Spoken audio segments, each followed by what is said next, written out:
buenos días, estimados compañeros. Mi nombre es Joana Ramos. Vamos a empezar el día de hoy con la intervención de Mónica Bustamante, quien nos va a ayudar con el tema de enseñanza de competencias en tiempos de COVID.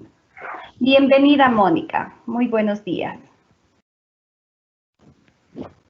Buenos días, Joana. Muchísimas gracias. Gracias, compañeros. Un buen día para todos.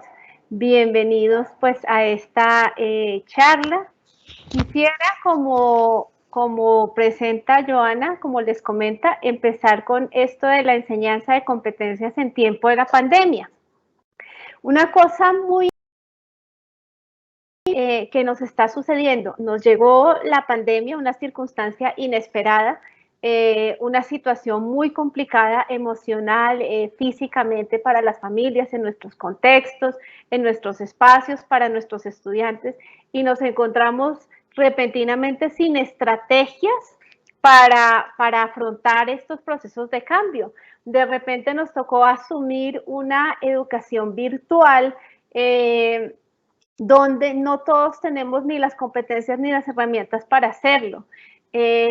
No solo hablando en términos de la docencia, sino incluso en el término de los artefactos tecnológicos. No todos nuestros estudiantes tienen las condiciones para poder acceder a estos procesos de virtualización y ha sido un poco complejo esa transformación del proceso. Aquí queremos presentar algunas de las estrategias que hemos tenido en cuenta, no solo ahora, sino antes, que hemos recorrido en un espacio de didácticas virtuales y que hemos reconocido son útiles para trabajar competencias en entornos diversos. Cuando hablamos de virtualidad, no solo estamos hablando de entornos virtuales mediados por artefactos como el computador, sino también por distintas mediaciones desarrolladas por las tecnologías de información y comunicación. Esto es la radio, la televisión, y hemos tenido un montón de experiencias en América Latina de cómo manejar estos procesos en distinto índole, y ahora lo que llamamos las tecnologías móviles. Entonces, aquí presentamos algunas de las estrategias básicas. Un elemento fundamental de nuestro proceso es precisamente el acto pedagógico. Entonces, el acto pedagógico es un acto fundamental. La educación virtual, y esto es muy importante, no implica transferir la educación presencial a un espacio virtual.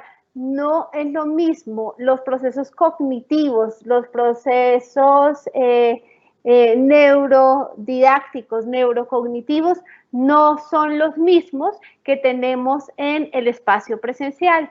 Ha habido un amplio debate sobre por qué, sobre qué es lo que está pasando, sobre cómo se construye. Y uno de los debates más importantes que quiero traer a colación es que el aprendizaje no lo construimos en función de la tecnología. No, esto significa que no es que tengamos un espacio en Moodle y entonces sobre eso montamos nuestras herramientas de aprendizaje. No, la tecnología debe estar en función del aprendizaje. Nosotros diseñamos didácticas y estrategias tecnológicas que sirvan para la virtualidad y acoplamos espacios tecnológicos, momentos, recursos o materiales tecnológicos que estén disponibles para cumplir con esa dinámica, no viceversa.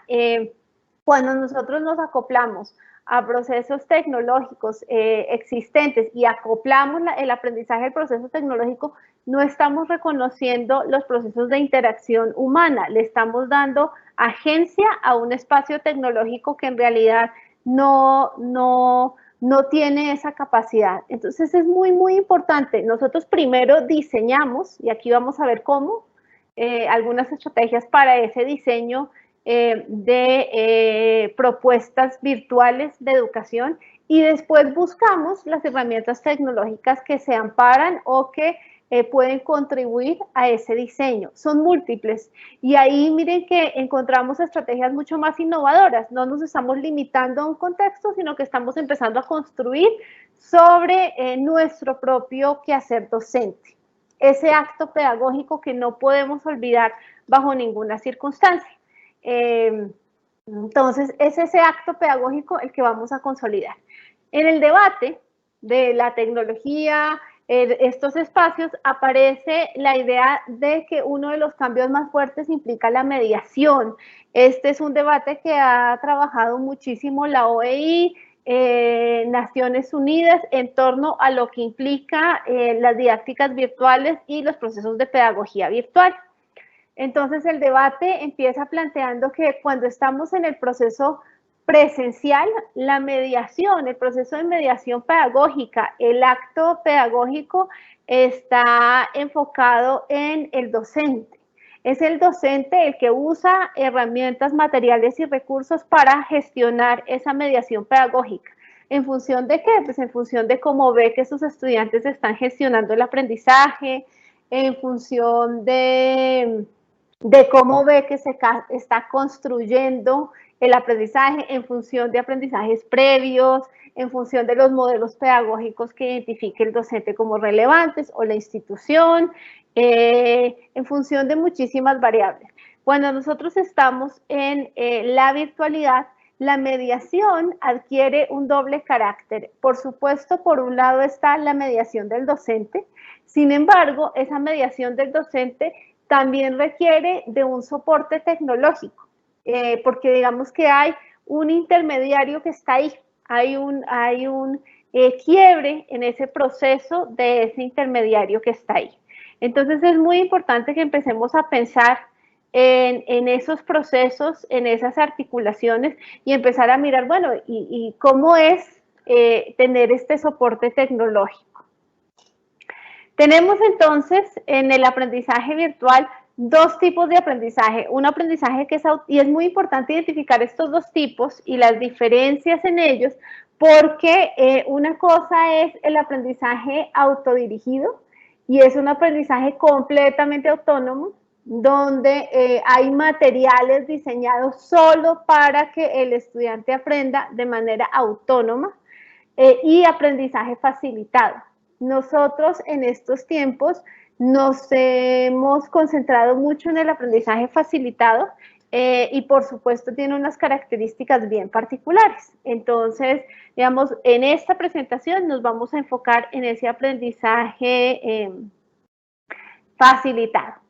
Tenemos también que reconocer algunos elementos básicos para empezar con estos modelos. Entonces tenemos algunos, estoy segura ustedes los han escuchado fuertemente. Tenemos B-Learning, E-Learning, M-Learning, U-Learning, hay procesos semipresenciales de aprendizaje.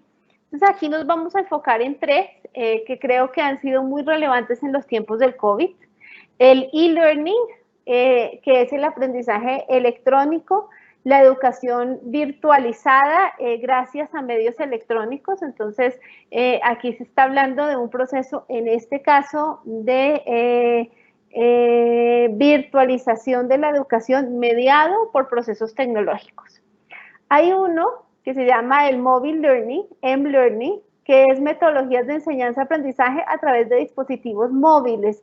Nosotros, en especial en Ecuador y algunos países de América Latina, nos hemos encontrado con que una de las estrategias básicas para hacer este acercamiento a nuestros estudiantes tiene que ver específicamente con las tecnologías móviles, en especial el uso de los celulares ha sido reiterado. De mis estudiantes, yo creo que un 50% se conecta a los espacios virtuales, tanto a las clases sincrónicas como asincrónicas, a través del celular y del WhatsApp. Entonces, digamos que son herramientas que tenemos a nuestro beneficio. Como les decía antes, la idea es mirar qué herramientas tenemos, qué procesos hay, pero diseñar nuestro propio proceso metodológico. Y tenemos el U-Learning, que es un concepto que hace referencia al aprendizaje apoyado en la tecnología y que se puede realizar en cualquier momento y lugar. Digamos que es mucho de lo que nosotros antes usábamos dentro del espacio áulico y que tiene que ver con esa transición de cómo antes usábamos la tecnología y cómo ahora en tiempo del COVID nos vemos enfrentados a este proceso. Entonces está claro, tres cosas son fundamentales. La tecnología debe estar en función del proceso de aprendizaje. El acto pedagógico virtual no es trasladar la educación presencial a la educación virtual porque tiene otras características y efectivamente tenemos herramientas que nos permiten empezar a pensar en esta didáctica virtual. ¿Qué es lo primero que tenemos que hacer, o lo primero más bien que nosotros como educadores hemos hecho en este proceso? Digamos, nos reunimos con expertos de distintas instituciones a trabajar una propuesta de cómo hacer este acercamiento y nos encontramos con algunos pasos que voy a transmitir a ustedes el día de hoy.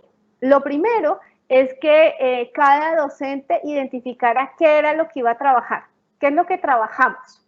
Estas son tres preguntas base para empezar el diseño y la planificación que después se traduce en ese proceso didáctico. Entonces, ¿qué trabajaremos en términos del conocimiento disciplinar?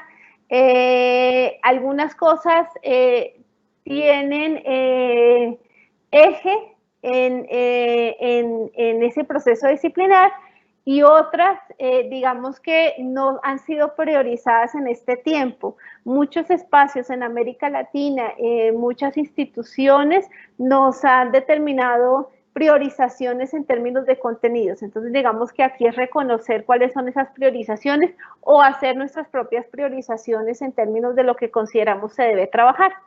Entonces, ¿qué trabajaremos? ¿Qué conocimiento disciplinar? Es la primera pregunta que tenemos que hacernos. ¿Cómo lo trabajamos? Es decir, ¿qué propuesta pedagógica? Entonces uno empezaría a pensar, bueno, pero hay modelos pedagógicos que de pronto son difíciles de asumir dentro de la vitalidad. Sí, pero no necesariamente en su proceso cognitivo. Es decir, si yo reconozco en los modelos pedagógicos qué secuencias cognitivas estoy usando, yo tengo la capacidad de identificar esos procesos y de reconocer qué elementos quiero priorizar en el aprendizaje. Entonces, este conocimiento pedagógico es fundamental, ¿sí? Nosotros en especial hacemos énfasis en el constructivismo, pero hay muchísimos modelos pedagógicos que se están articulando a través de didácticas virtuales. Hay todas unas disciplinas que se encargan de reconocer esos modelos pedagógicos y identificar esas características dentro de la didáctica virtual que hacen posible que el modelo funcione. Y después ahí está, con qué tecnología es la que trabajamos. Después de tener claro el qué y el cómo, entonces ahí empezamos a reconocer ese instrumento, esa herramienta que nos permite ese proceso tecnológico. ¿Qué tenemos que reconocer en primera instancia? Dos espacios que ustedes conocen muy bien. Entonces tenemos en nuestro proceso educativo el espacio sincrónico, que es aquel donde yo me encuentro directamente con el estudiante, donde yo puedo hacer una interacción comunicativa directa, donde puedo reconocer preguntas, donde puedo mirar procesos de aprendizaje, donde puedo reconocer quiebres cognitivos, ¿sí? Es un momento en el espacio, pero no es el único momento de aprendizaje. Cuando nosotros pensamos que ese es el único momento de aprendizaje, estamos cometiendo graves errores. Debe haber un momento sincrónico en el aprendizaje y un momento asincrónico, es decir, un momento donde el estudiante ejecuta y desarrolla su propio proceso de aprendizaje. Ese momento de darse cuenta del aprendizaje no significa que solamente el espacio sincrónico es el espacio donde está el estudiante. En América Latina ha habido un debate muy fuerte porque con este cambio, digamos, más o menos en junio o julio, empezaron los padres de familia a decir, no, pero es que los profesores pues no están estudiando, no están trabajando, mis hijos solo ven al profesor 40 minutos o lo ven 1 hora o lo ven 2 horas en el aula y entonces, pues entonces eso sí, no equipara.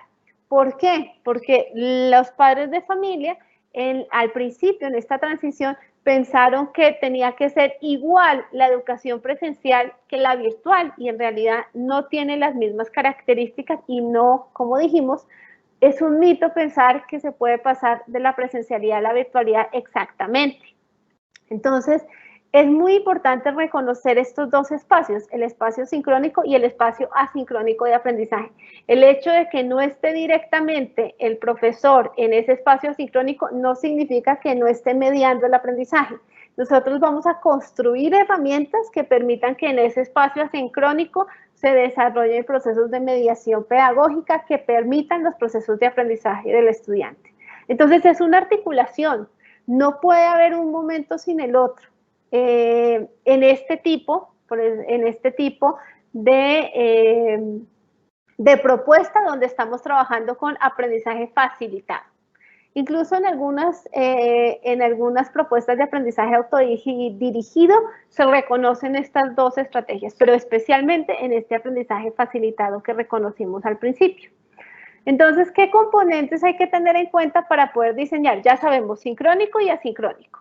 Entonces, tenemos que mirar los contenidos del e-learning, cómo están, qué tipo de recursos tengo, qué materiales. En ese contenido que yo identifiqué de qué vamos a trabajar disciplinarmente y qué propuesta pedagógica yo tengo que empezar a ver listo y con qué tecnología, entonces, qué elementos tengo, qué recursos, qué lecturas, qué procesos, qué materiales, que esto puede incluir lecturas, video, cualquier tipo de material que se pueda transmitir. Esto incluye construir material. Ya vamos a ver más adelante que en la mayoría de los espacios y en particular nosotros, aquí cuando hablamos de contenido, construimos material propio para guiar el proceso de aprendizaje. Entonces nosotros construimos cartillas que permiten que el estudiante vaya acompañando su propio proceso de aprendizaje y guías de aprendizaje, que son fundamentales para que esos contenidos tengan sentido. Hay un componente adicional súper importante. Este componente tiene que ver, entonces está los contenidos, está el componente de la tutoría. Entonces resulta que una vez yo ya tengo claros mis contenidos, componentes, recursos, metodología, la propuesta pedagógica y eso, yo tengo que determinar qué tipo de acompañamiento voy a hacer. En el aprendizaje facilitado en e-learning es muy importante determinar este proceso de tutoría. Hay muchos nombres para este proceso. Puedo hablar de e-tutoring, e-coaching o e-mentoring. Son distintos, ¿sí? Tienen características particulares. El uno habla de una tutoría en línea, el otro habla de una preparación en línea y el e-mentoring habla de una asesoría en línea. Tienen distintas características, especialmente en función del objetivo. ¿Cómo hago? Entonces, si yo decido que voy a hacer una tutoría en línea, entonces esto significa que tengo espacios especiales para esa tutoría, además del encuentro sincrónico con los estudiantes. Significa que voy haciendo revisiones periódicas del trabajo y retroalimentaciones constantes. Significa que yo determino los canales de comunicación para esa estructura, ya lo vamos a ver más a fondo, que es fundamental. Y en principio reconozco ese proceso de acompañamiento y hago acuerdos puntuales para ese proceso. Entonces, algunos acuerdos son, por ejemplo, cuánto tiempo me demoro en contestar un correo para los estudiantes y padres de familia, qué tanto y hasta qué horas voy a ver el WhatsApp, cuánto puedo responder, cuánta retroalimentación voy a dar, cuáles son los mecanismos de esa retroalimentación, la voy a escribir, la voy a mandar por mensaje de voz, de audio. Reconozco las características de mis estudiantes, entonces hay todo un debate y yo puedo dar clases yo he tenido muchísimos estudiantes con capacidades especiales, digamos, por ejemplo, visuales, auditivas, del lenguaje y que a través del reconocimiento de estas experiencias hemos podido generar procesos de inclusión en estos espacios. Incluso la tecnología ahí se vuelve una herramienta muy útil para esos procesos de inclusión. Pero sí determino entonces, de acuerdo a las características de mis estudiantes, cómo va a ser mi papel como tutor, como acompañante, como mentor. Identifico los espacios de aprendizaje colaborativo, muy importante, muy importante. Claro, también de acuerdo al modelo pedagógico, pero debe haber un aprendizaje colaborativo. Las propuestas de didácticas virtuales y de pedagogías virtuales empezaron, ustedes saben, con esta idea del conectivismo y de que esto potencia los procesos de aprendizaje.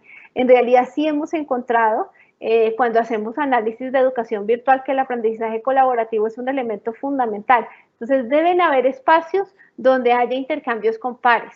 Y digamos que ahí vamos a seguir a Vygotsky y a muchos otros autores que nos hablan de la importancia de ese desarrollo con el par y de esa consolidación de conocimientos. Y también a veces hay, o por lo general, estamos trabajando con aulas virtuales que reconocen ambientes virtuales de aprendizaje o entornos virtuales de aprendizaje. ¿Estos qué son? Son espacios donde yo puedo ejercer esos contenidos, esa tutoría, ese aprendizaje colaborativo y donde identifico estos ambientes a través de los cuales voy a construir el conocimiento. Pero, ojo, no es que las características que me dé el aula son las que determinan el proceso pedagógico. Aquí no. Aquí yo teniendo eso claro, monto mi aula de acuerdo a lo que yo corresponde, a lo que corresponde con mi modelo y mi propuesta pedagógica.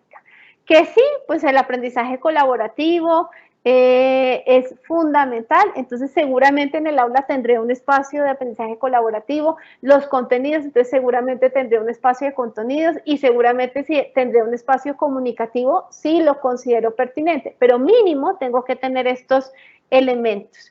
Nosotros diseñamos en algún momento, sé que en algunos espacios pues no es posible, pero quería comentarles, nosotros diseñamos a través de Moodle, que es un elemento que estamos usando muy común todos los docentes, nosotros diseñamos espacios bien particulares pedagógicos. Entonces, ¿qué hicimos? Montamos, por ejemplo, en vez de contenidos pusimos una biblioteca y un teatro. Entonces, en el teatro va el estudiante a ver los videos, en la biblioteca va y recoge los documentos.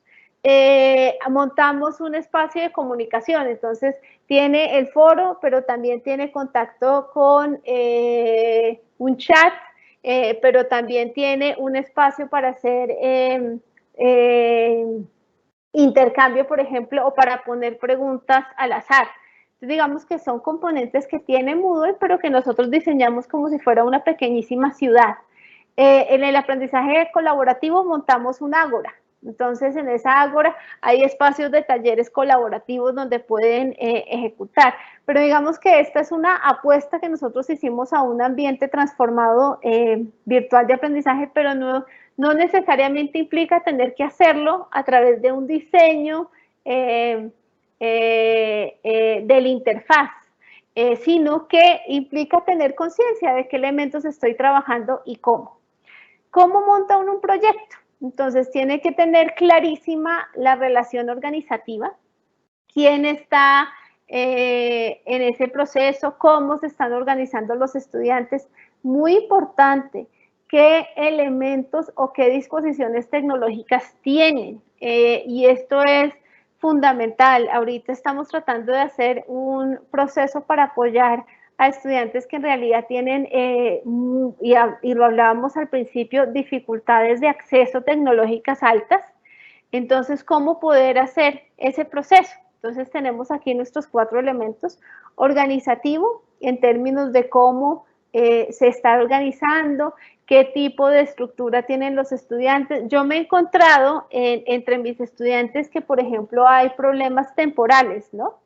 Entonces hay estudiantes que tienen, se cruza el único espacio que tienen de clase con la computadora que tiene que usar también el hermano, o la mamá, o el papá que tiene que trabajar. Entonces, sí, reconocer esas estructuras organizativas. Yo sé que es muy complicado reconocerlas las de todos, pero generar espacios de diálogo, por lo menos para que haya compromisos verbales al respecto, es muy importante. Sobre eso, entonces, también establecer horarios, estructuras conscientes que la mayoría tenemos, establecer mi modelo pedagógico desde la didáctica virtual y las estrategias de ese modelo. Ya les voy a mostrar algunas de las estrategias que yo uso. En particular me gusta muchísimo el ABP, aprendizaje basado en proyectos, el ABC, aprendizaje basado en casos, y trabajo mucho la gamificación, un ejemplo que les traigo ahora a colación. Las estrategias, ¿sí? Entonces el modelo pedagógico y las estrategias que voy a usar y las apuestas tecnológicas que voy a adecuar. No necesito grandes recursos tecnológicos, necesito un modelo y una estrategia pedagógica consciente para poder estructurar este proyecto educativo. Entonces yo empiezo con mi proceso pedagógico. Entonces, por lo general, entonces yo les decía esto de qué trabajamos, cómo lo trabajamos, respondo mis preguntas, hago mi planificación y empiezo con un diseño instruccional de esa planificación. Por lo general en el diseño incluyo mis didácticas virtuales, qué es lo que voy a usar, y construyo esa propuesta de esa didáctica virtual. Lo hago a través de experiencias. Es decir, yo en particular, aunque muchos de mis compañeros que están trabajando esta propuesta lo hacen por sesión, yo trabajo experiencias por semana o por 2 semanas, entonces por unidades de aprendizaje. Entonces, y lo trabajo a través de experiencias, en particular porque me encantan estos modelos constructivistas que mencionaba ahora, y algunas de esas didácticas.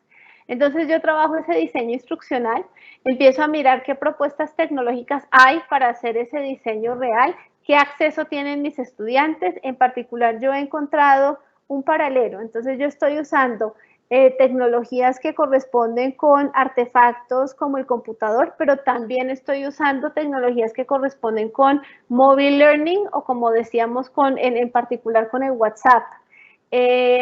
Muchísimo para que los estudiantes puedan gestionar su proceso de aprendizaje por las características particulares de mis estudiantes, ¿no? Entonces, digamos que en cada contexto ha sido bien particular que se prioriza, pero sí hay que reconocer esa propuesta tecnológica y abrir espacios para distintas propuestas. Incluso en algún momento estábamos trabajando alrededor de podcast, porque había chicos que tenían muchísimas dificultades de acceso visual.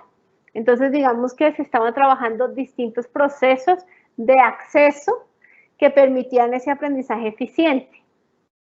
El diseño de materiales. Entonces, como yo les decía, hay diseños de materiales especiales para las didácticas virtuales. Implica un ejercicio muy fuerte. Entonces, implica hacer guías de aprendizaje muy conscientes, paso a paso, muy concretas, muy comprensivas, en un lenguaje adecuado para los estudiantes. Implica tener material de acceso libre, fácil.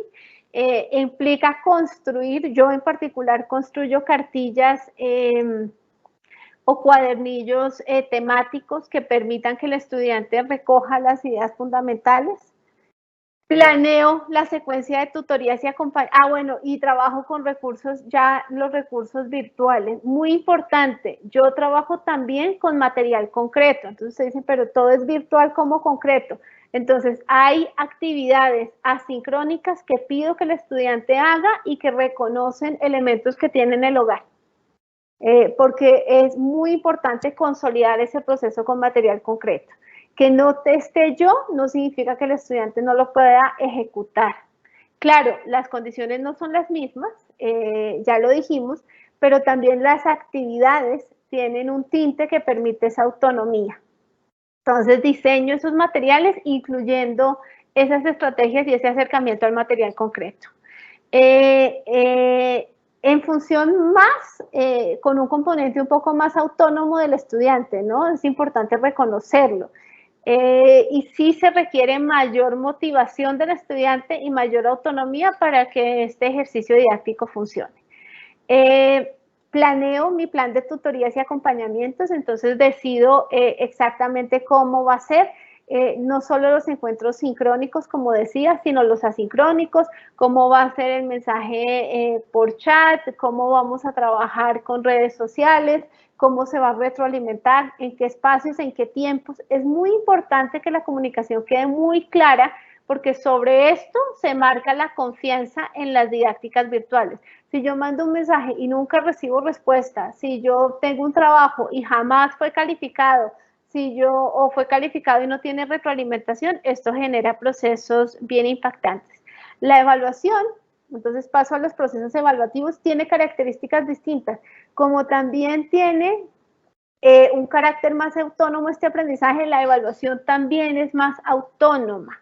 Digamos que yo puedo evaluar productos y puedo evaluar procesos, pero tiene que ser en función y acompañado con ese plan de tutorías y de acompañamiento que he tenido. De lo contrario, pues no voy a poder ver el proceso de aprendizaje del estudiante. Tengo que tener acceso a otras instancias o momentos. Y esto es fundamental. ¿Listo? Que para el acompañamiento, entonces decíamos, mire, lo más importante aquí es el acompañamiento, y el acompañamiento pues implica muchísimo trabajo y tiene estas dimensiones. Entonces digamos que el acompañamiento por un lado busca ser informativo. Entonces uno dice, parte de ese acompañamiento es la clase sincrónica, donde yo también traduzco o hago presentaciones temáticas, donde yo hago debates, donde reconozco las preguntas que hay sobre la temática, donde puede haber un intercambio uno a uno. Sí, tiene una dimensión práctica donde yo acompaño el ejercicio y esa dimensión práctica también se ve marcada por esa guía de aprendizaje, por esa guía que yo elaboro y que va diciendo paso a paso qué debe hacer el estudiante para consolidar su proceso. Entonces, digamos que está ahí y es una guía práctica construida, donde también se marca mi proceso de facilitador o de acompañante. Está una dimensión tutorial y evaluativa, donde yo hago ese acercamiento a esas retroalimentaciones de esos productos y esos procesos que está llevando el estudiante. Y hay una dimensión comunicativa, y esa dimensión comunicativa es esa dimensión, ojo, humana, que sea a través de la virtualidad no significa que no reconoce elementos de empatía, de respeto, de acercamiento, de familiaridad con el otro, de reconocimiento de su propio proceso, donde yo le pregunto qué está viviendo, qué siente, qué pasa, cómo se articula. Hay que generar esos espacios.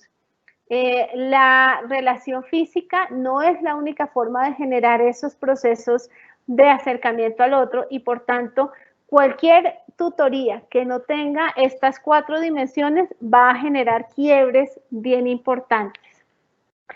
Una vez tengo clarísimo ese plan, entonces yo ya monto mi estrategia. Hemos encontrado que desde el constructivismo, les decía yo, hay estos 5 momentos que son súper importantes y que tienen que ver con la neurodidáctica.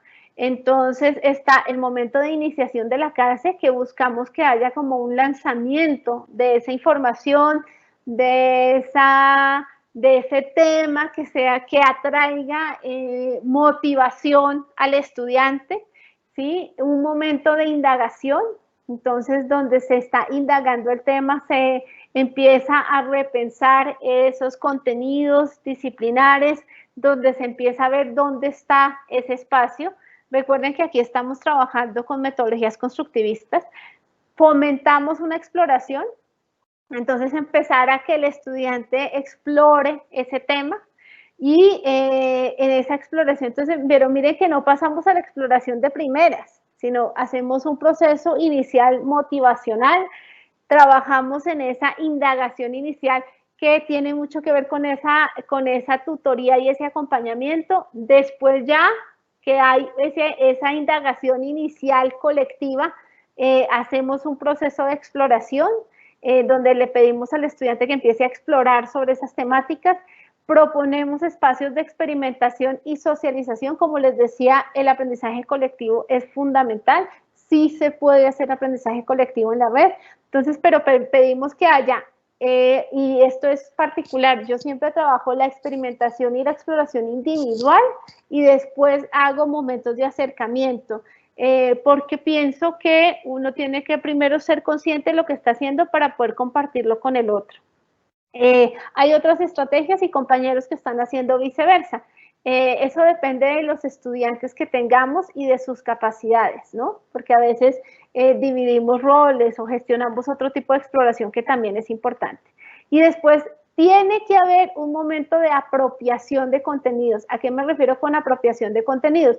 Donde el estudiante traduce en sus propias palabras, donde saca un producto particular, donde es capaz de exponer su proceso de construcción de ese espacio, producto o momento, donde es capaz de transformar ese conocimiento para generarlo.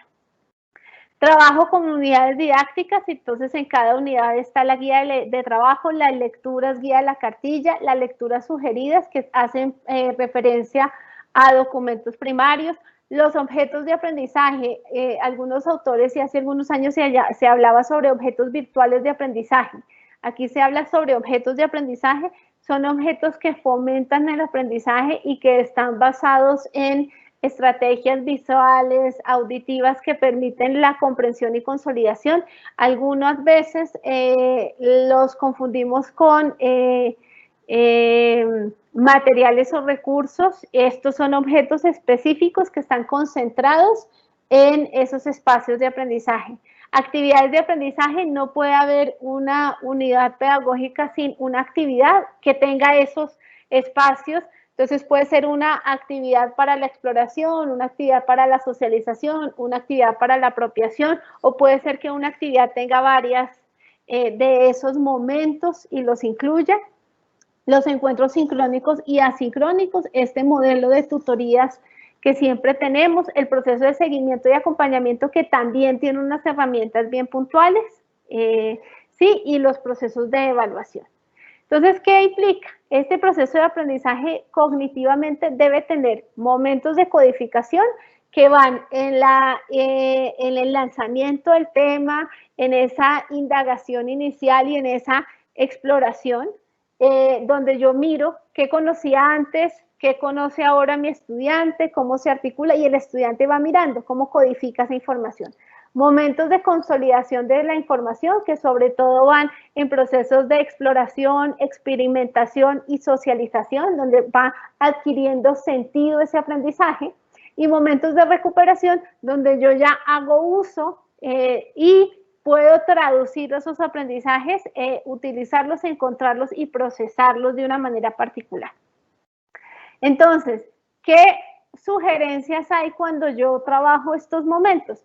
Hay prácticas periódicas distribuidas en el tiempo. Los estudiantes no hacen siempre lo mismo porque esto no permite que haya estos procesos neurocognitivos. Trato de trabajar muchísimo por espacios conceptuales pequeños y que haya una recuperación activa y un uso activo del aprendizaje. Entonces, esporádicamente hay estas unidades que tienen más temas, pero entonces hay un contenido que se va reforzando periódicamente en el tiempo. Recuerden que tenemos nuestra memoria a corto plazo y a largo plazo, entonces la idea es que haya recuperación periódica en distintos momentos del tiempo, prácticas periódicas. Yo voy acumulando contenidos y los voy usando. Entonces resulta que al final puedo usar un contenido que vi al principio, entonces empiezo a mirar en la mitad también, entonces voy recuperando. Eso asegura aprendizajes. Ese lo recupero para el uso, entonces ya voy pasando por esos procesos cognitivos. Intercalo temáticas y procesos, es muy importante para que pueda haber esa distribución periódica en el tiempo, y elaboro espacios para resignificar, exponer y construir. Lo más importante es que debe haber una motivación, una relación emocional, y que el aprendizaje debe generar un reto. La idea no es que sea súper fácil, porque entonces digamos que el estudiante no va a tener esa motivación autónoma de hacerse cargo.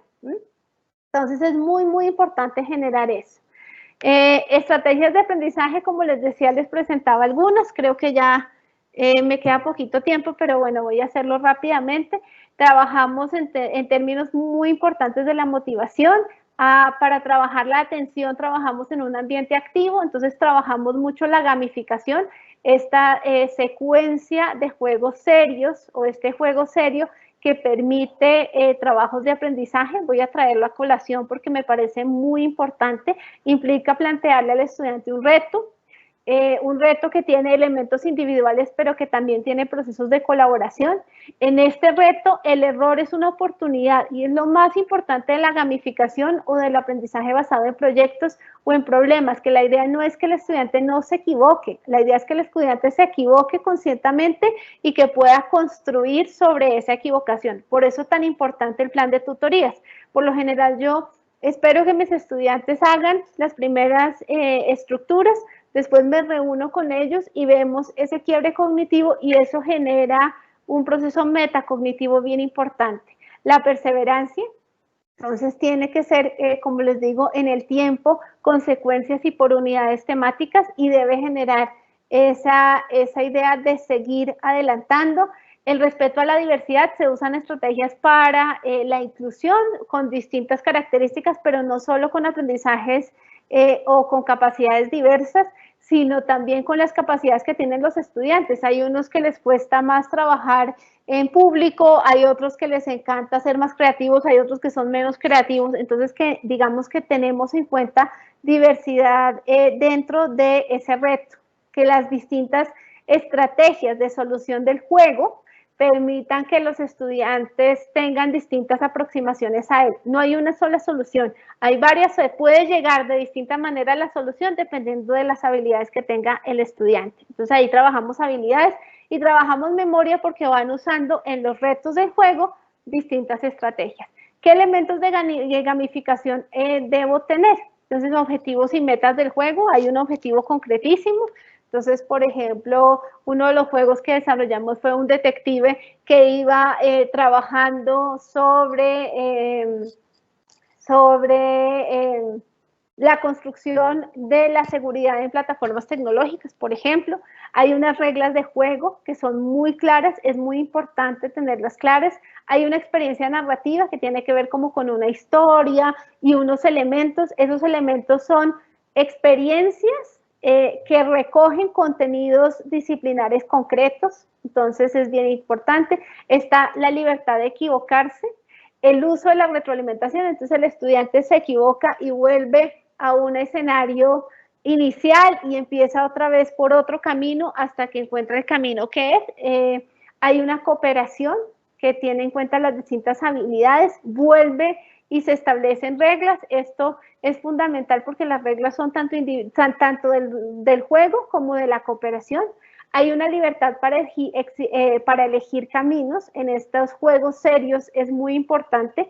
Hay recompensas, hay restricciones de tiempo que implican retos, hay sorpresas, se busca que sea al final una sorpresa y hay un estatus visible que permite que los estudiantes se sientan motivados. Esto del estatus visible ha sido un debate muy grande en términos de la gamificación, porque algunos autores plantean que pues implica generar competencias.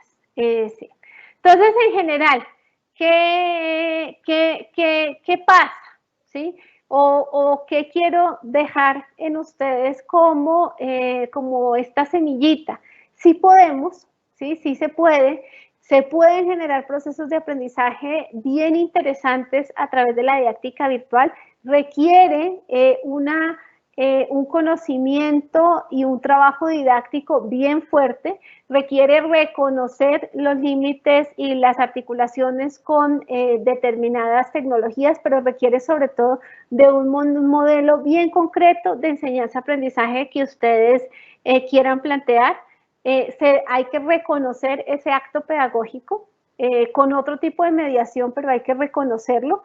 Reconocer que el acto pedagógico trasciende la tecnología, que efectivamente no es una experiencia presencial, que tiene otras condiciones y cognitivamente tiene otros momentos, que es un aprendizaje más autónomo y que hay que reconocer ese proceso en términos de experiencias, competencias y procesos. Si nosotros logramos articular estos aprendizajes en concreto, si nosotros logramos relacionarlos de una manera más consciente, entonces vamos a poder trabajar las competencias del saber ser, las competencias blandas, las competencias duras, las competencias prácticas, las competencias experimentales, todo tipo de competencias. ¿De qué depende? De que podamos de verdad construir ese modelo pedagógico y que tenga esos elementos que ya hemos visto. De lo contrario, solamente vamos a transmitir contenidos. No vamos a poder trabajar ningún tipo de competencia. Entonces los invitamos, esta es una experiencia que estamos haciendo en varios países en conjunto, trabajando estas apuestas, vamos a ir consolidándolo poco a poco y queríamos compartirlo con ustedes el día de hoy. Muchísimas gracias.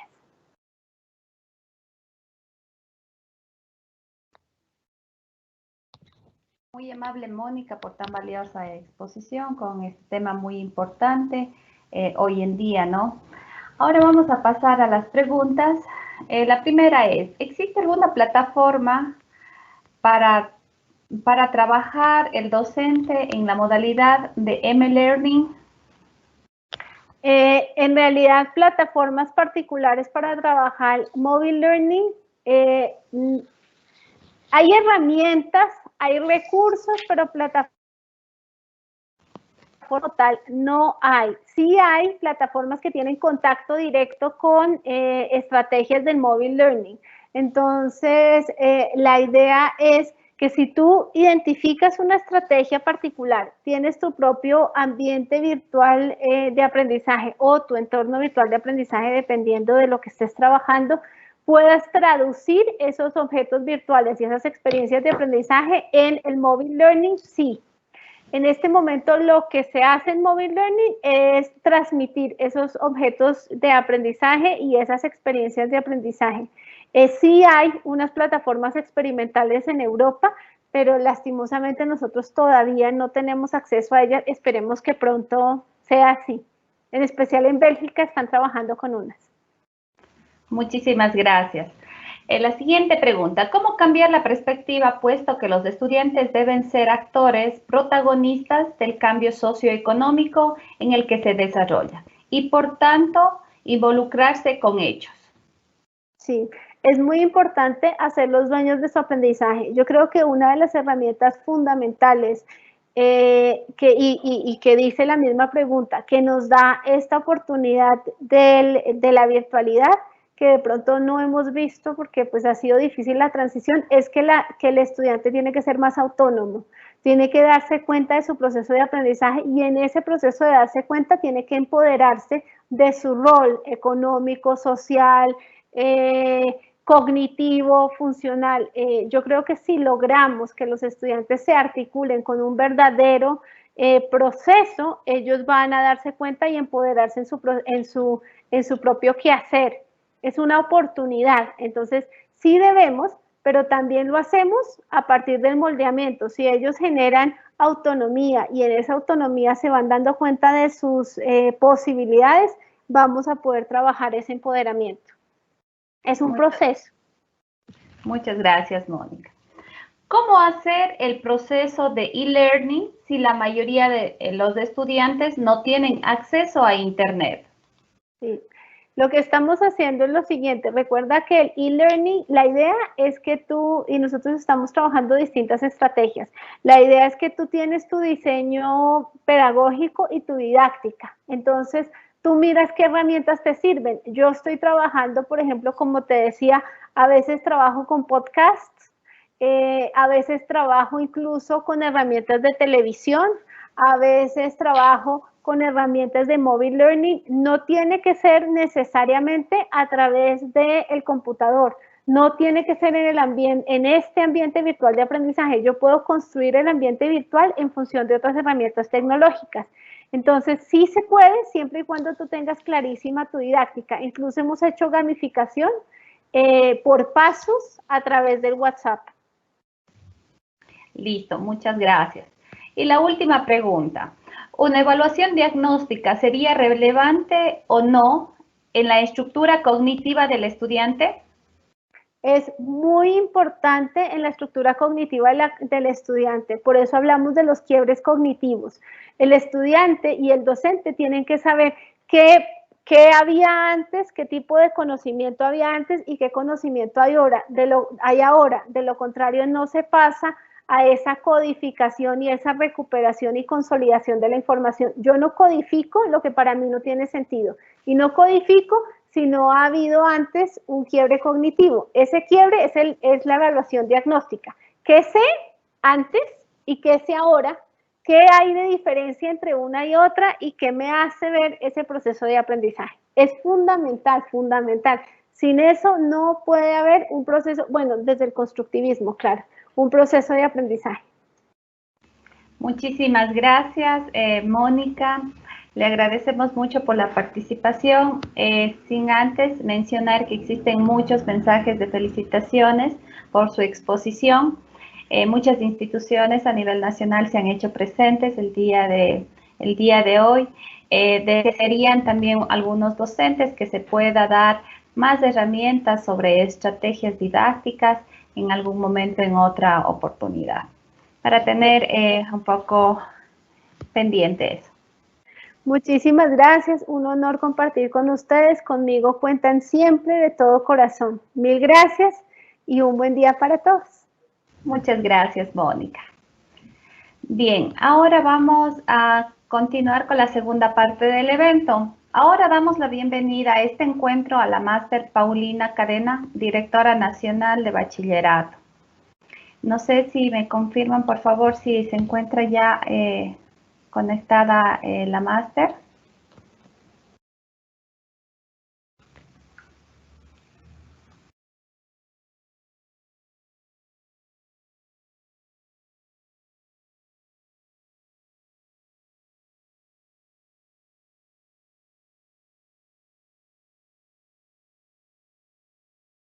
Bien, me parece que todavía tiene algún problema de conectividad.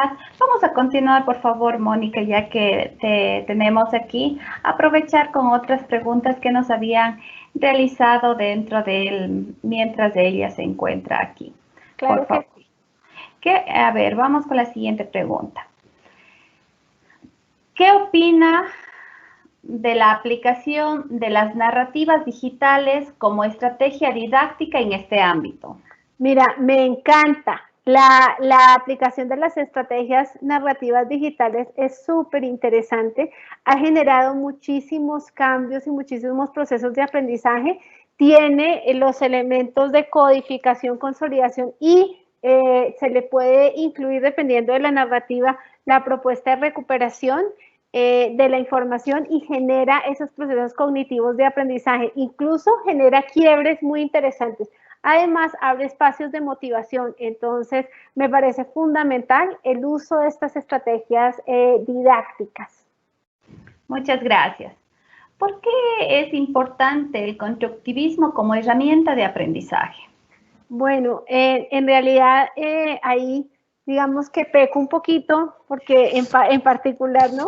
Es una propuesta, un modelo y una propuesta que personalmente uso, no significa que sea la única ni más faltaba, pero particularmente me parece que genera procesos donde los estudiantes se apropian de sus contenidos en términos de competencias muy importantes porque genera la relación entre distintos tipos de competencias blandas y duras.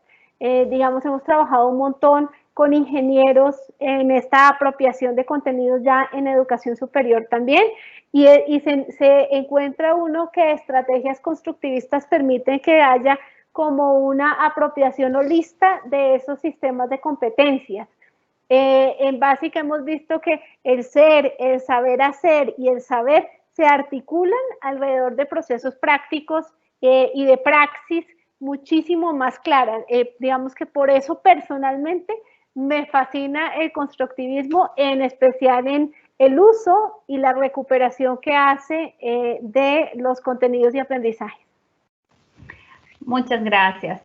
¿Qué se puede hacer para ayudar a los docentes que no manejan tecnología para introducirlos a estos cambios metodológicos? Ay, mira, qué importante pregunta.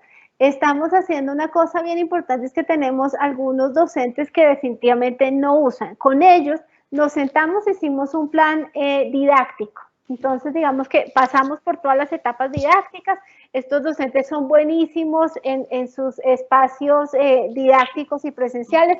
Entonces, lo que les dijimos, pues bueno, de esto que usted quiere hacer, qué se puede hacer y cómo desde otro contexto. Entonces, esto que usted comparte, entonces esto lo podemos hacer de esta manera. Y ahí les dimos herramientas puntuales, no para que diseñen virtualmente, sino para que ese diseño que tienen virtual lo ejecuten a través de distintos procesos tecnológicos. Eso incluye el teléfono. Entonces, hay docentes que llaman a sus estudiantes, tienen cosas muy concretas, mandan su WhatsApp, mandan su foto de su presentación, hay un intercambio en algún momento y los chicos van mandando sus imágenes de lo que van haciendo. Incluso, hermoso, ponen muchísimo trabajo en la casa. Entonces, desde chicos de educación inicial que le están enseñando a la mamá las formas a través de los platos y los cubiertos, hasta chicos de educación superior que están haciendo prácticas o experimentación en su hogar y que van mostrando fotos a través de la tutoría. Entonces lo que le enseñamos es lo que sabe manejar, claro, lo complementamos un poquito, pero lo que sabe manejar, que lo use en esa didáctica que tiene. Sí, es muy importante, ¿no? Llevar todo eso de lo que el entorno que ellos antes tenían en la parte presencial, llevarlo ahora en un entorno virtual. Es igual aparte de la enseñanza-aprendizaje, sino que a veces no están adaptados, justamente pasa en mi institución, como que tienen un poco de celo al poder o al equivocarse sobre todo, considero yo. Una pregunta muy importante que me pareció también, ¿nos puedes describir rápidamente el proceso de aprendizaje utilizando un ABP y un ABC? Claro, mira, entonces, en el aprendizaje basado en proyectos o en problemas, hay distintos. Yo uso la aproximación de la Universidad de Maastricht. Si ustedes la buscan, ahí está así paso a paso, pero para contarles así por encima. Entonces, el aprendizaje basado en proyectos se hace, basado, digamos, en problemas o en proyectos, se hace una propuesta de un proyecto o un problema particular, ¿cierto? Entonces está el problema o el proyecto que queremos que ejecuten nuestros estudiantes. Por lo general está articulado con un reto, ¿no? Entonces yo uso mucho estrategias de gamificación, entonces yo trabajo con retos. Entonces hay que lograr esto. El estudiante empieza a construir su aprendizaje. Yo en particular sí doy, hay profesores en la Universidad de Maastricht, ustedes van a ver, no siempre dan todas las condiciones concretas o todos los materiales, ¿sí? Yo doy algún material, hay profesores que no dan nada de material y dejan que se haga la indagación y la exploración primero de los estudiantes, eso depende de las características de sus estudiantes, entonces ellos empiezan a indagar sobre la temática. Yo doy material, algunos materiales conceptuales y ellos empiezan a unir, es como si empezaran a unir un rompecabezas y se va articulando alrededor de preguntas, entonces va uno diciendo, bueno, pero ¿qué pasa con esto? ¿Qué pasa con esto?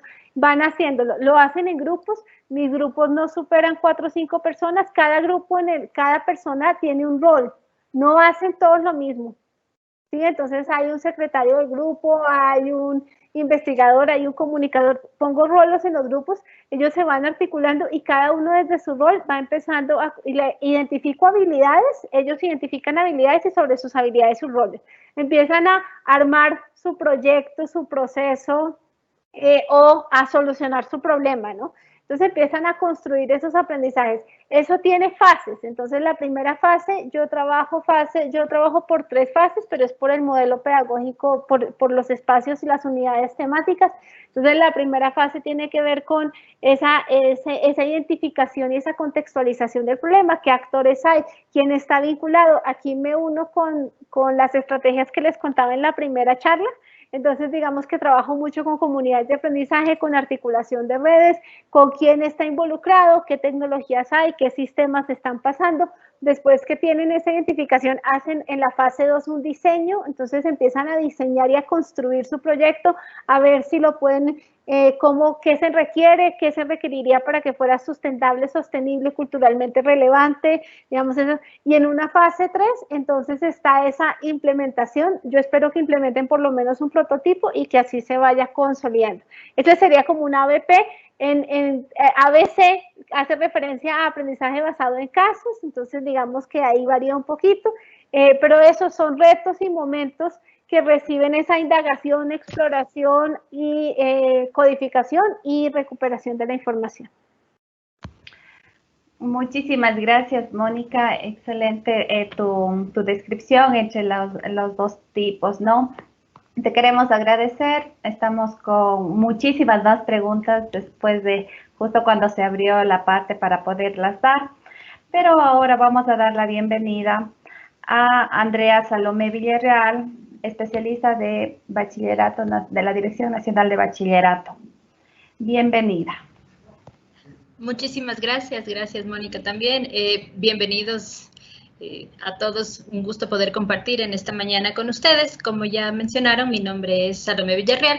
Yo soy parte del equipo de la Dirección Nacional de Bachillerato de acá del Ministerio de Educación. Qué gusto ver que haya tanto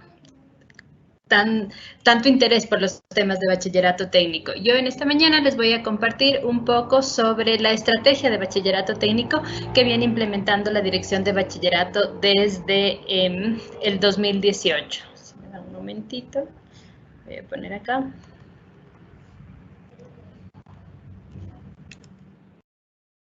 Y me confirman si es que se ve o no se ve.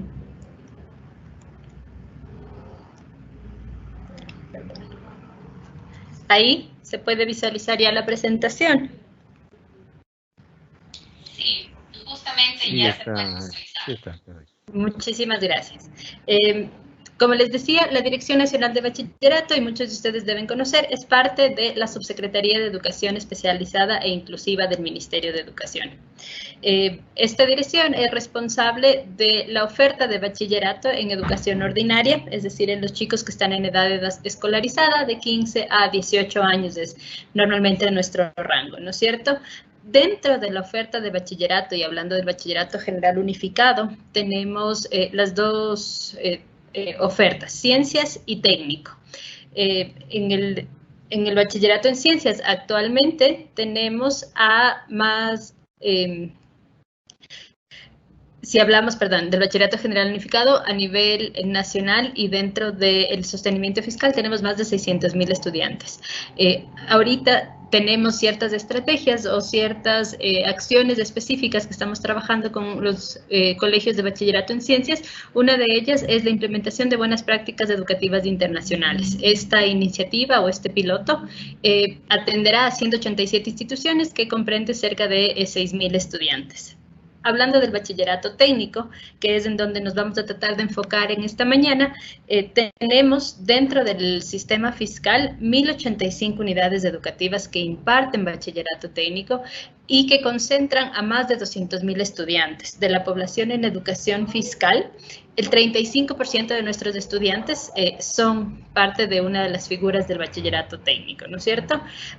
Además de esto, tenemos también el bachillerato técnico productivo, que es un año adicional, ustedes deben conocer, para estudiantes que ya han pasado su BGU, se han graduado. Pueden optar por un año adicional con ciertas especializaciones y tenemos en ese caso 18 figuras profesionales y actualmente atendemos a 400 estudiantes con esta modalidad. Otra de las áreas que también atiende la Dirección de Bachillerato son los colegios de artes, que son aquellos del bachillerato complementario artístico. Tenemos 15 unidades educativas con 4 especialidades, es música, danza, si no me equivoco, pintura, y se me escapa una más, pero son 4 especialidades dentro de los colegios de artes y atendemos igual a cerca de 6,800 estudiantes. La particularidad de los colegios de artes es que los estudiantes que están cursando ese bachillerato complementario lo hacen a la par o de forma paralela mientras están cursando también su formación del BGU. Normalmente la vida estudiantil de nuestros estudiantes tienen que tomar ciertas decisiones, ¿no? Están con nosotros una vez hasta completar el Bachillerato General Unificado, estos 3 últimos años de educación obligatoria, porque así lo establece el Sistema Nacional, y una vez que ellos salen, del sistema educativo, tienen generalmente 2 opciones, ¿no? La una es continuar sus estudios y la otra es una más pronta inserción al espacio laboral. En este gráfico, si ustedes pueden ver, tenemos a los estudiantes de bachillerato en ciencias, quienes pueden, en el caso de que estén vinculados con nosotros al sistema fiscal, pueden optar por el bachillerato técnico. Una vez que han optado por el bachillerato técnico, se les abre también el camino para un bachillerato técnico productivo. Lo ideal y lo que buscamos en estos casos es que los estudiantes que han tomado ya o han definido que su trayectoria es de formaciones en áreas técnicas puedan continuar a institutos técnicos tecnológicos o a la universidad en carreras también del área técnica para luego insertarse al mundo laboral. A la par de esto, tenemos los estudiantes que no van a continuar con trayectorias formativas, sino que pueden optar por capacitaciones, certificaciones o acceso directo a la universidad, pero finalmente todos, nuestra población en algún momento debe insertarse a los espacios laborales. Estamos convencidos, digamos, desde el Ministerio, que una de las mejores opciones para quienes necesitan incorporarse de forma temprana a los espacios laborales es el bachillerato técnico. En ese sentido, el Ministerio de Educación ha trabajado o viene trabajando desde el 2018 en una estrategia para fortalecer el bachillerato técnico. Parte de lo que se ha logrado o de los cambios que ha implementado esta estrategia es ciertas actualizaciones de los catálogos vigentes o de las figuras profesionales. Si bien nos mantenemos desde hace algunos años con 34 figuras profesionales en 5 áreas, agropecuaria, industrial, servicios, artística y deportiva, estas han tenido ciertas actualizaciones, hemos ido cambiando, desarrollando nuevas figuras y tenemos al momento 2 figuras completamente nuevas que se llaman dispositivos y conectividad y programación de software. Estas figuras las estamos también trabajando como un piloto dentro de educación abierta, que les voy a comentar más adelantecito. Pero esta es la oferta que el Ministerio actualmente tiene, ¿no es cierto?, en distintas áreas y que esperamos que esto responda a las vocaciones productivas de los distintos territorios, así como a las motivaciones o a las áreas de interés de estudio de los estudiantes dentro de esta edad, al menos de entre 15 y 18 años. Como les había comentado, luego tenemos el bachillerato técnico productivo. En este sentido también ha habido muchas actualizaciones a este catálogo, que empezó con 14 figuras y las últimas en añadirse han sido diseño de modas, servicio electrónico automotriz y logística empresarial. Estamos tratando de actualizar esto y de ir a la par con los requerimientos de los distintos sectores productivos. Parte de esta estrategia de educación técnica que les mencionaba tiene una visión, o la estrategia parte de una visión al 2030. ¿Qué es lo que buscamos con nuestros estudiantes de bachillerato técnico? La estrategia de educación técnica tiene el propósito de mejorar la calidad y pertinencia de la oferta formativa del BT y está enfocado en jóvenes con el propósito de incorporarlos al mundo del trabajo para que puedan también continuar sus estudios si es que quieren, y que todo esto vaya a la par o esté relacionado a las prioridades nacionales y a los distintos sectores productivos. La estrategia de bachillerato técnica desarrollada en el 2018 consta de 4 ejes. Los 4 ejes son trayectoria técnica estudiantil, el fortalecimiento institucional para la educación técnica, la vinculación con el sector productivo y la oferta pertinente. ¿A qué nos referimos con cada uno de estos? Trayectorias estudiantiles es lo que les mencionaba al inicio, ¿no? Es decir, si el estudiante va a optar por procesos de capacitaciones, de certificaciones o educación de tercer nivel, pues que lo que nosotros estamos dando a nivel de bachillerato sea pertinente y sea acorde a esas oportunidades posteriores luego del bachillerato. El fortalecimiento institucional se enfoca muchísimo en el trabajo con los docentes, la carrera técnica de los docentes, capacitaciones a docentes y administrativos. Sabemos que hay una gran diferencia entre lo que implica liderar o ser parte de una institución educativa con una oferta técnica a una institución educativa con oferta de ciencias, del bachillerato en ciencias. Hay fundamentales diferencias, digamos así, en lo que nosotros queremos con nuestros estudiantes de educación técnica, que se basa en saber hacerlo. Tenemos talleres, tenemos otra vinculación con los sectores productivos, de donde nace el otro eje de esta estrategia. Lo que estamos trabajando actualmente es en establecer un modelo de articulación con el sector productivo, distintas oportunidades que se puedan generar de forma institucional, no solamente para prácticas, sino para capacitaciones, para para poder exponer a los estudiantes a entornos reales de producción. Y finalmente, la oferta pertinente, lo que buscamos con esta es que lo que desde el ministerio al menos se ofrece en los distintos territorios sea coherente con la vocación productiva de ese territorio, ¿no es cierto? Me invento, por ejemplo, no vamos a decir que si tenemos la figura de peces, moluscos y crustáceos, no vamos a ofertar algo así en Quito. No sería pertinente, no sería coherente, y lo que estamos tratando de esto es que esta distribución de la oferta del bachillerato técnico a nivel nacional vaya acorde con las perspectivas no solo del sector educativo, sino del país como tal, de hacia dónde quiere crecer el país, y que nuestros estudiantes sean parte de ese cambio, esperemos que en el mediano plazo. El trabajo que venimos haciendo con la estrategia de BT y dentro de la dirección ha generado o ha desencadenado algunos proyectos pilotos que estamos haciendo. Uno de ellos es la implementación de la educación abierta para el nivel de bachillerato, en donde, como les mencionaba antes, tenemos estas nuevas figuras, dispositivos de conectividad y programación de software, que son ofertas que no necesariamente que pueden darse de forma virtual, digamos así. Entonces, hemos trabajado en la capacitación de docentes con el apoyo de Cisco y de Microsoft para que ellos estén a la par de lo que esta figura ofrece. Esto lo empezamos a trabajar desde marzo de este año. En el mismo contexto de pandemia y con la celeridad que se dio a la apertura de la oferta de educación abierta, nosotros contamos actualmente con 3 instituciones educativas del ciclo Sierra que están ya trabajando en la modalidad de educación abierta o virtual, digámoslo así, con estas nuevas figuras, ¿no es cierto? Lo que buscamos es que los aprendizajes que estamos recibiendo de este primer piloto nos permitan llegar para el siguiente ciclo lectivo, el 2021, una ampliación de esta oferta a nivel nacional. Es uno de los pilotos que tenemos. Otro de los pilotos, y que también está enmarcado en la estrategia de educación, del fortalecimiento de la educación técnica, esto más en el eje de vinculación con el sector productivo, es un proyecto de confección de mascarillas artesanales si no me equivoco, son como 6 colegios aquí, igualmente en el régimen Sierra. Lo que estos colegios están haciendo, o a través de ciertas colaboraciones con empresa privada, han recibido kits de hilos, de tela y de todos los insumos necesarios de elástico para poder producir mascarillas. Entonces, los estudiantes de la figura profesional de industria de la confección nos están acompañando, nos están ayudando o nos están aportando en este proceso de confección de mascarillas en beneficio de otras instituciones educativas, ¿no?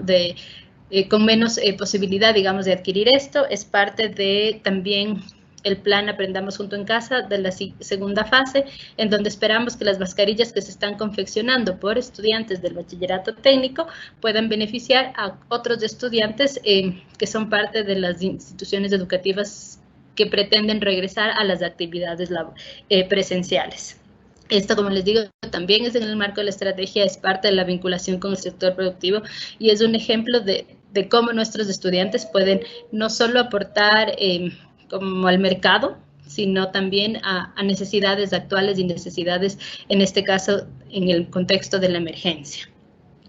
De esto no tanto solamente como un piloto, este es un enfoque o algo que venimos trabajando desde hace algún tiempo atrás, que también es el fortalecimiento de las unidades educativas de producción, las cuales al momento tienen un modelo, digamos, no es el óptimo, los tiempos que les demora a las unidades educativas de producción lograr cierta dinámica económica con los recursos que generan, ha presentado muchos inconvenientes. Entonces, lo que estamos buscando es desarrollar un nuevo modelo de colegios autosostenibles que no solo sea para aquellas instituciones denominadas o categorizadas como unidad educativa de producción, sino para cualquier institución educativa con oferta técnica que demuestre la capacidad de generar ingresos a través de los procesos productivos afines a sus figuras profesionales. Esta intención o este proceso que estamos haciendo del fortalecimiento de las UEPs tiene 4 aristas, ¿no?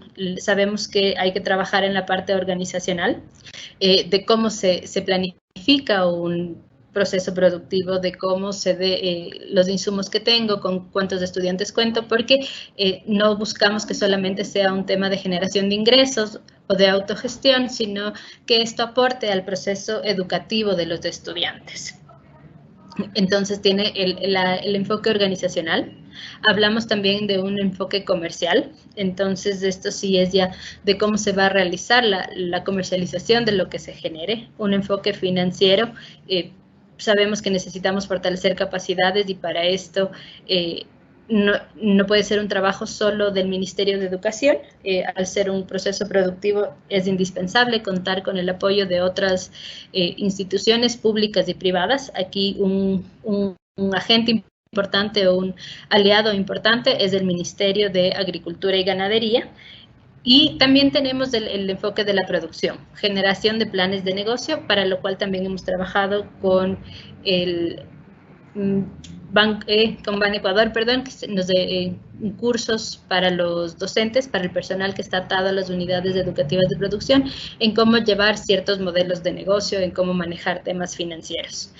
Lo que les mencionaba de que el Ministerio de Agricultura y Ganadería es un gran aliado para nosotros en este caso, es porque desde el 2019 venimos trabajando con ellos en este plan de modelos autosostenibles. Hubo una visita a Paraguay con el apoyo del Ministerio de Educación para que autoridades de algunas instituciones educativas nuestras puedan ir a conocer cómo funcionan estos modelos en un caso de mucho éxito, el Colegio Cerritos de allá. Entonces, a partir de eso, seguimos articulando esfuerzos con el Ministerio de Educación y el piloto, como decir, el más fuerte que estamos trabajando este año, que a pesar de la pandemia afortunadamente no se ha detenido, es la generación de colegios agropecuarios autosostenibles. Son colegios, como les decía, que están en condiciones de generar recursos, que sus procesos productivos o sus figuras profesionales nos pueden brindar la posibilidad de generar recursos económicos. Entonces, con esos colegios estamos empezando un piloto que luego se va a extender a todas las otras instituciones con oferta de bachillerato técnico, ¿no es cierto? ¿Cómo queremos trabajar esto? Una de las propuestas es trabajar por fases. Empezaríamos con instituciones educativas con bachillerato técnico agropecuario. Estamos trabajando al momento con 10 instituciones a nivel nacional, donde primero se focalizará en trabajar tanto con huertos comunitarios dentro de la institución educativa, motivar a que en este proceso no participen solo los estudiantes, sino sus familias o cualquier otro actores locales que puedan ser, digamos, beneficiados y que hay una simbiosis, ¿no? Que las instituciones educativas tienen el espacio físico y pues si es que es un espacio que las familias pueden ayudar a generar producción, hay ciertos convenios que se puede llegar a hacer con ellos para aprovechar o optimizar ese recurso que tenemos. En el mismo contexto de pandemia, ¿por qué hemos escogido los colegios agropecuarios? Por esta posibilidad de trabajar al aire libre, por esta oportunidad o coyuntura que tenemos con el Ministerio de Educación y porque son tal vez los procesos productivos con mayor riesgo, ¿no? Si uno deja de trabajar el suelo, pues se pierde la producción, se dañan los cultivos, entonces no son procesos en los que simplemente podemos poner una pausa y esperar a que se reactive todo el sector, sino a los que tenemos que tratar de tener un cierto cuidado especial. Una siguiente fase sería que una vez que ya el proceso está instalado en los colegios con bachillerato técnico agropecuario específicamente, estos estudiantes que ya conocen cómo es el funcionamiento de un huerto o de una granja comunitaria, puedan aportar con sus conocimientos a otras instituciones, tengan o no tengan bachillerato técnico, pero a otras instituciones dentro de su parroquia, ¿no es cierto? Vamos a ir, queremos que nuestros estudiantes sean agentes de cambio en este sentido, que ellos aporten a la comunidad. Y finalmente, y esto ya obviamente será 2021, esperemos que a finales de otras instituciones del área rural, donde ya estos procesos estén fortalecidos y podamos generar procesos comunitarios y volver al colegio un eje central de estas acciones. En lógica de estos procesos, de esta propuesta, digamos, de autosostenibilidad, hablábamos de la primera fase, tenemos 3 fases. Entonces, la primera, como les mencionaba, con los estudiantes del propio colegio, a través de los proyectos de vinculación con la comunidad, se puede lograr que los estudiantes de primero y segundo empiecen a trabajar estos espacios, ¿no es cierto? Y que las iniciativas sean construidas junto con ellos. Esa es como un componente importante de los proyectos de vinculación con la comunidad, que nacen de la iniciativa de los estudiantes. Lo que queremos es empoderar, puede decir así, o que los estudiantes se sientan parte de este cambio que queremos lograr en las instituciones educativas. La siguiente fase, ya nos moveríamos a trabajar con los estudiantes de tercero de bachillerato técnico, en donde ellos puedan tener esta conexión con otras instituciones de su parroquia. Y pues la tercera y última fase de esta propuesta sería ya un trabajo en red y trabajar con otras instituciones del área rural, independientemente de que sean parte de su distrito, de su misma parroquia, sino generar vinculación entre las distintas instituciones. Aprendizajes en red. Y todo esto construido sobre la base de los proyectos interdisciplinarios, que es un gran, se va a la par, digamos, de lo que hablábamos en la primera charla, de lo que Mónica nos contaba, de cómo se puede usar el ABP o los distintos métodos en aula. Pues nosotros buscamos que esto sea parte del aprendizaje de los estudiantes a través de proyectos interdisciplinarios. ¿Cuál es la intención o cómo pensamos darle continuidad o sostenibilidad a esta iniciativa? Al momento, y ya aterrizándolo cómo están las cosas, estas instituciones que les había mencionado, estas 10 instituciones, ellas parte de su PICE, de su plan de retorno a las aulas. En el caso de estas instituciones, todas tienen la propuesta de retorno al trabajo presencial. Parte de su PICE es incluir ahí la descripción de las áreas productivas, sea de huertos, sea de semilleros, sea el campo como tal, si es que hay áreas de producción de animales para ordeño, incluir dentro del PICE estas áreas para que se les pueda dar la autorización de regresar al trabajo ahí, y haber conformado grupos de estudiantes para organizar el trabajo por grupos. Entonces, muchas de ellas están ya por cumplir la aprobación de su PICE y han recibido las instituciones, la visita del comité interinstitucional. Entonces, ¿cómo queremos viabilizar esta propuesta? En el contexto sería el primero con que el plan productivo esté incluido en un PICE y el PICE sea aprobado, ¿no es cierto? Una vez que el PICE es aprobado y se puede retomar el trabajo en los espacios productivos de la institución educativa, empezamos a poner en marcha lo que se haya planificado. Obviamente esta producción del campo nos va a generar ciertos recursos. Nuestra iniciativa es, o nuestra intención, nuestra propuesta es que si es que ha habido familiares de los estudiantes que han sido parte de este proceso como comunidad educativa, los recursos que se generen se puedan dividir, digamos, en un máximo de 50%, es decir, dependiendo de cuántas personas han participado, una parte para la institución educativa y otra parte para las familias que han sido, que han colaborado en esto, ¿no es cierto? La parte de estos ingresos que le corresponde netamente a la institución educativa debe ser reinvertida para seguir trabajando, ¿no? Sabemos, por ejemplo, si es que hablamos de cultivos, no es que solo una vez sembramos, cosechamos y se acabó, sino que necesitamos tener un recurso o volver a generar ciertas, necesitamos, mejor dicho, recurso económico para poder volver a activar esas semillas, ¿no? Para semillas, para fertilizantes, para, si es que estamos armando un huerto, para techos, para cortinas, para lo que fuere. es necesario que de esta misma producción se vayan generando los recursos necesarios que puedan rotar y que puedan ser reinvertidos en los procesos productivos de las instituciones educativas.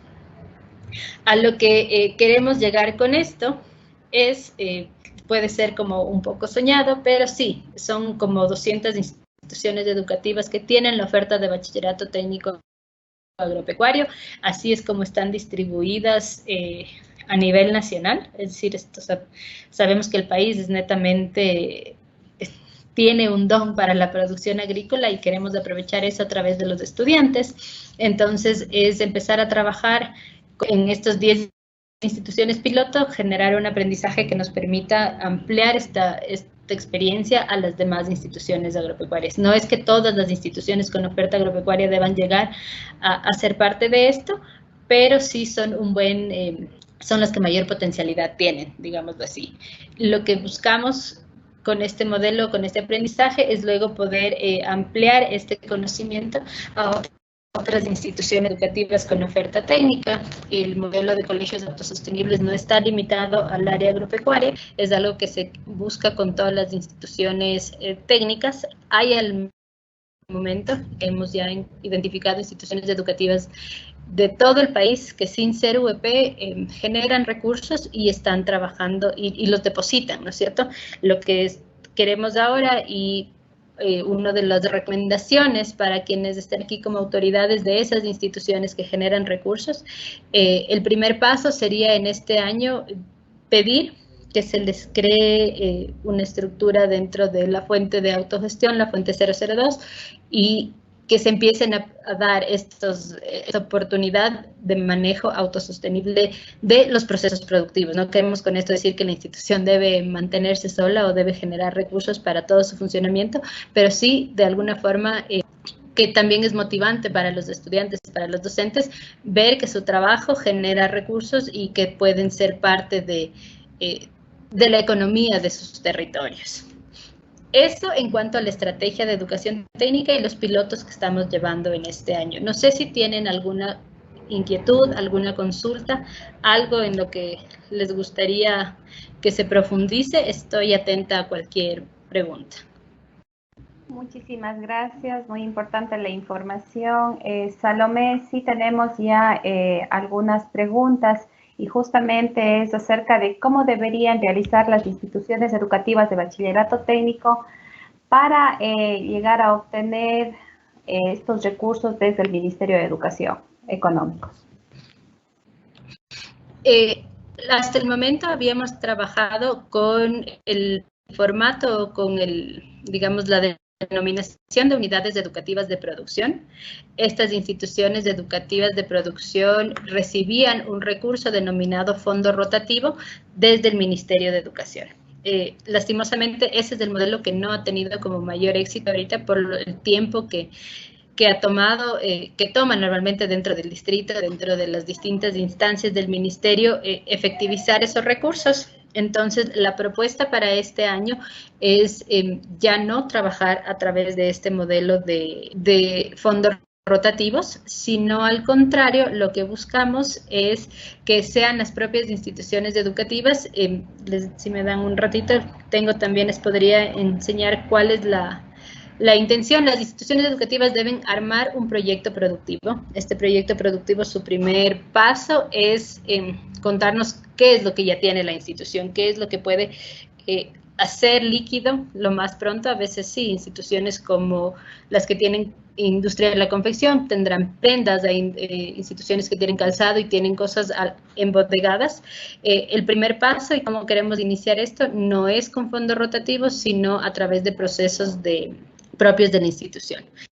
El primer paso es el registro del proyecto productivo en el distrito al que corresponde la institución. ¿Para qué? En este proyecto se registra el monto que la institución podría generar en el siguiente año y se les abre un espacio presupuestario. Esto no es decir que el ministerio les va a entregar ese recurso, pero les abre el espacio para la gestión de esos recursos de una forma más efectiva de la que hemos trabajado hasta el momento. Yo les puedo, igual cuando estén las memorias de de estos talleres, incluiremos ahí ya el modelo que se está planteando de colegios autosostenibles.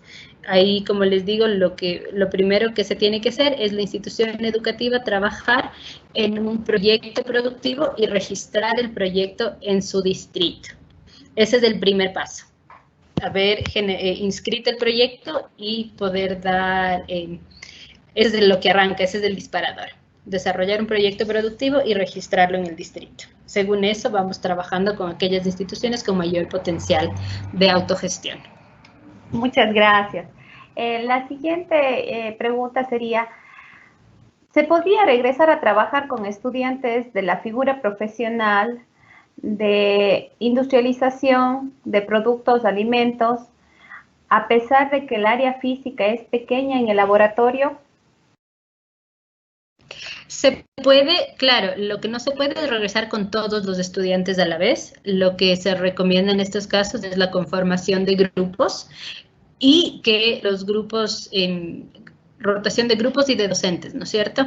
Conformarlos de tal forma que no vayamos a generar demasiada, como decir, conglomeración en un mismo espacio. Se puede, no todos a la vez, eso es parte de cómo está planteado o de lo que sugiere también dentro del PICE, que sean grupos de estudiantes que van rotando, grupos de estudiantes y grupos de docentes, pero sí es posible volver a trabajar en las áreas, sean laboratorios de industrialización, sean los del agro como tal o de cualquiera otra de las figuras industriales, es posible. Muchísimas gracias. La siguiente pregunta sería, ¿los colegios fiscocomisionales también se pueden participar en esta propuesta? Me imagino que es en la propuesta de fondos rotativos. Como les decía, fondos rotativos no se va a ampliar a nuevas instituciones. Dentro del modelo de colegios de autosostenibles, sí, digamos, los insumos serán generados para todos los sostenimientos, pero ya no se entregará, o sea, no se tiene pensado entregar recursos adicionales. Dependiendo de los proyectos productivos y de cómo se planteen, se puede apoyar a generar alianzas territoriales. Como les digo, el MAG en este caso es un aliado importante, tenemos también BAN Ecuador como otro aliado, entonces podemos aportar a generar alianzas, pero desde el ministerio ya no se prevé la entrega del fondo rotativo como tal, sino más desde un asesoramiento, acompañamiento técnico para que la institución pueda entrar en este modelo de autogestión. Si es en el tema de capacitaciones, tal vez, o eso sí, o totalmente las iniciativas que se vienen trabajando en esto pueden ser parte de los fiscomisionales sin ningún problema. Los talleres, como les digo, financieros y esas cosas, sí, bienvenidas. Bien. Bueno, Salomé, existen muchas felicitaciones, excelente la capacitación, la información impartida, pero también solicitan en algunos chats, en la mayoría de los chats, que esta información sí se pueda hacer llegar a las instituciones educativas. Claro que acabaste de indicar que por la parte de la situación de la pandemia no se pudo socializar adecuadamente, pero para tener conocimiento y saber los pasos que se deben realizar, a más de lo que se va a hacer en la sistematización de este taller. Así es, sí, estamos justo trabajando con 2 personas más acá en la dirección en ya pulir el documento final sobre el modelo de colegios autosostenibles y eso estará, esperamos que a más tardar a mediados de este mes ya distribuido, digamos así, de forma digital a las instituciones, a los distritos, zonas y por ende a las instituciones educativas. Tengan la seguridad de que eso sí va a salir por escrito todo lo que hemos conversado el día de hoy.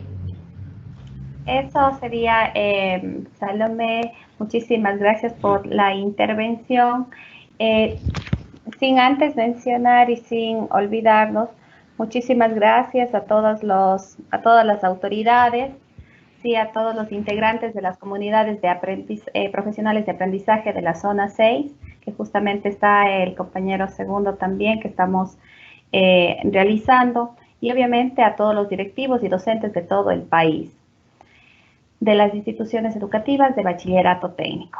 De pronto, alguna otra información que tenga para presentarnos, Salomé, desde la dirección.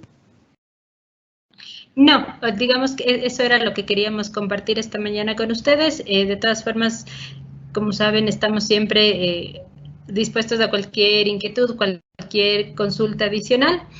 Por ahora sería eso, con lo que nos gustaría comentarles. Muchísimas gracias a ustedes por igual por la iniciativa. Listo, muchísimas gracias, Salomé.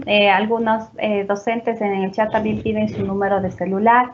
Bueno, yo creo que no sé si es que de pronto nos ayuda o hacemos llegar posteriormente para que nos pueda ayudar con esa parte.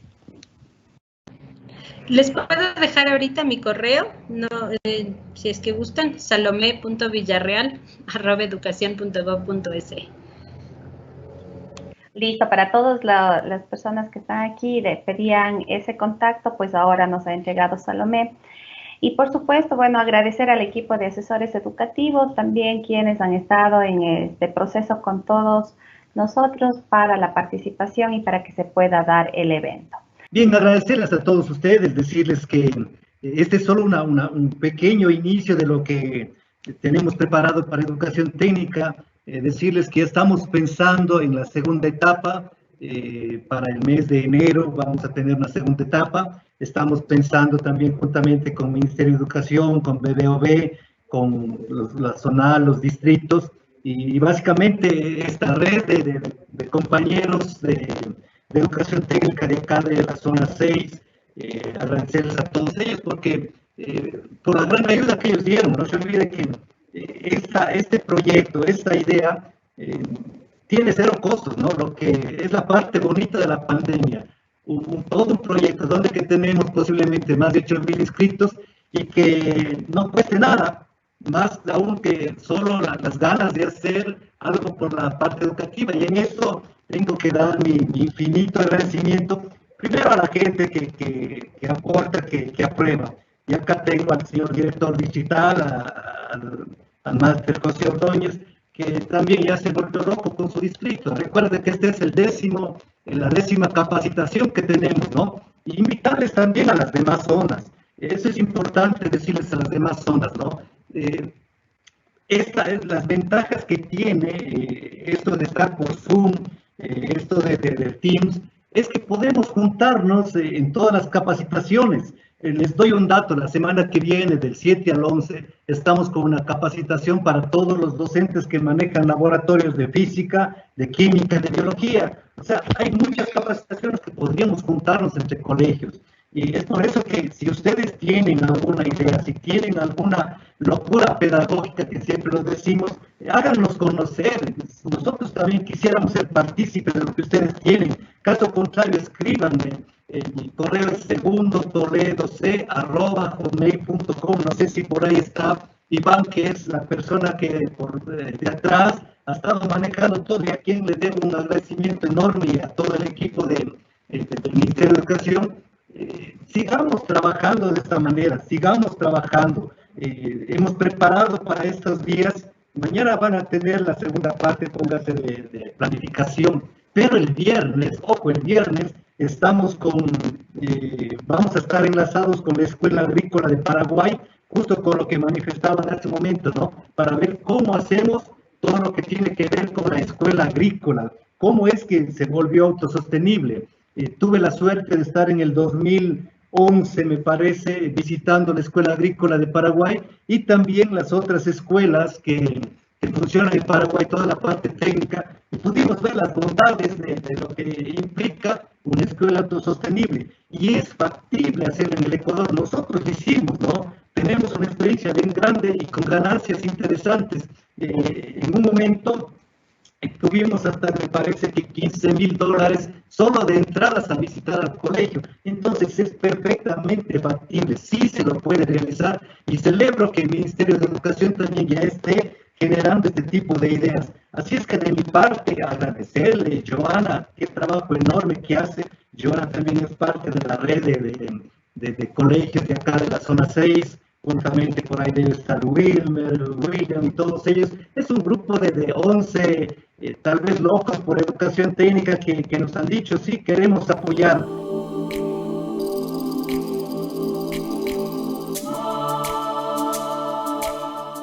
Sembramos futuro.